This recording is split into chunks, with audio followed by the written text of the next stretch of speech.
The Prophecies of Hermes.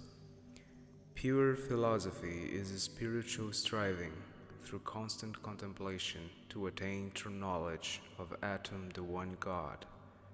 But speaking now in prophecy, I say that in times to come no one will pursue philosophy with single-mindedness and purity of heart.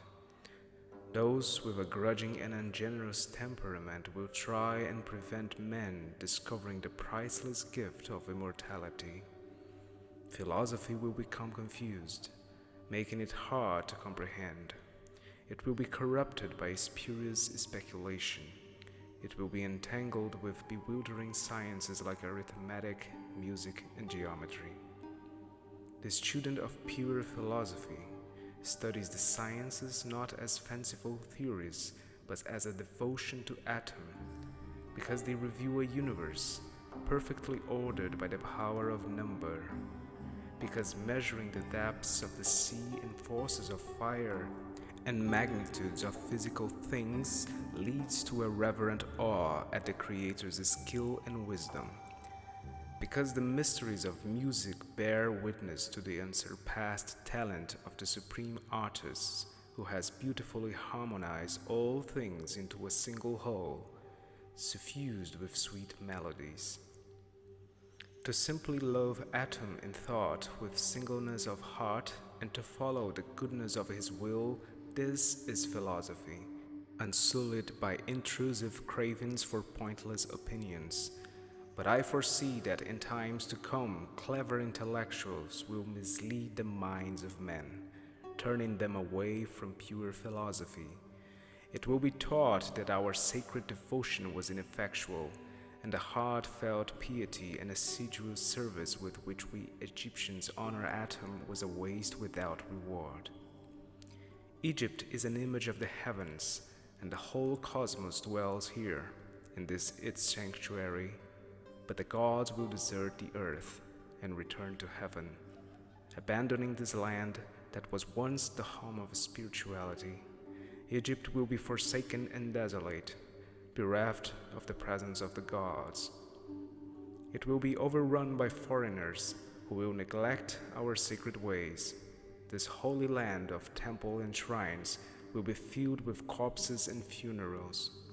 The sacred Nile will be swollen with blood, and her waters will rise utterly fouled with gore. Does this make you weep? There is worse to follow. This land that was a spiritual teacher to all humankind, which loved the gods with such devotion that they deigned to sojourn here on earth, this land will exceed all others in cruelty.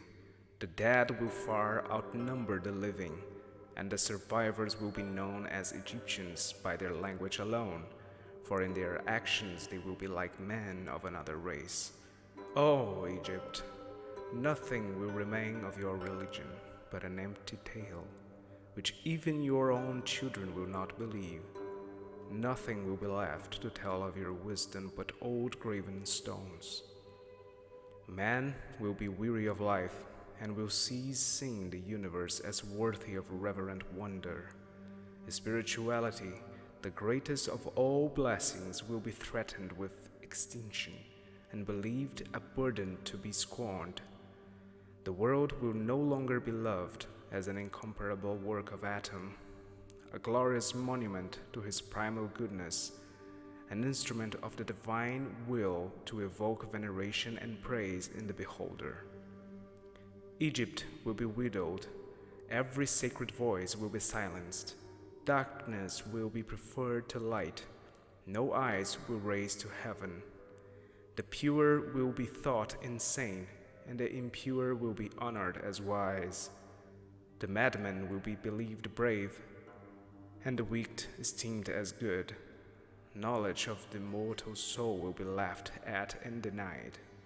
No reverent words worthy of heaven will be heard or believed.